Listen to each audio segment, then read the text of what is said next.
Însoțesc această prezentare a câtorva cărți din biblioteca mea referitoare la istoria Romei de un extras din cartea Roma, o istorie inedită de Indro Montacelli.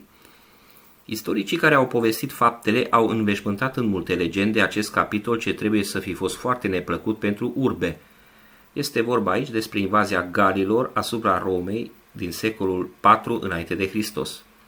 Se spune că atunci când Galii au încercat să pătrundă în Capitoliu, gâștele sacre ale Iunonei au început să gâgâie, trezindu-l în felul acesta pe Manlius Capitolinus, care în fruntea apărătorilor a respins atacul. Însă Galii au intrat și așa în Capitoliu, ca de altfel în tot restul orașului, din care populația fugise în masă ca să se adăpostească în munții din jur. Se mai spune că, totuși, senatorii au rămas în număr complet, așezați pe lavițele lor grosolane, în curie, și că unul din ei, Papirius, când un gal s-a amuzat trăgându-l de barbă ca să vadă dacă nu e falsă, l-a pocnit în cap cu sceptrul său de fildeș.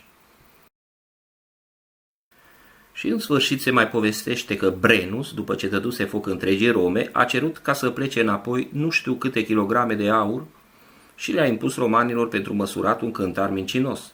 Senatorii au protestat.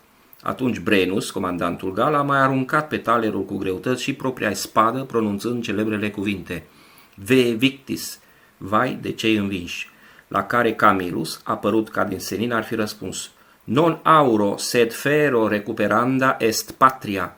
Nu cu aur, ci cu fierul se salvează patria. Apoi, în fruntea unei armate care până atunci nu se știe unde stătuse ascunsă, i-a pus pe fugă pe dușmani. Adevărul e că Galii au cucerit Roma, au jefuit-o și au plecat urmăriți de legiunile romane, dar încărcați de pradă. Erau jefuitori îndrăzneți și duri, care nu se conduceau după nicio linie politică sau strategică în cuceririle lor. Atacau, jefuiau și se retrăgeau fără să-i preocupe deloc ziua de mâine. Dacă și-ar fi putut imagina ce răzbunare le cocea Roma după o astfel de umilință, n-ar mai fi lăsat de ea piatră peste piatră. Au devastat-o, e adevărat, dar n-au distrus-o.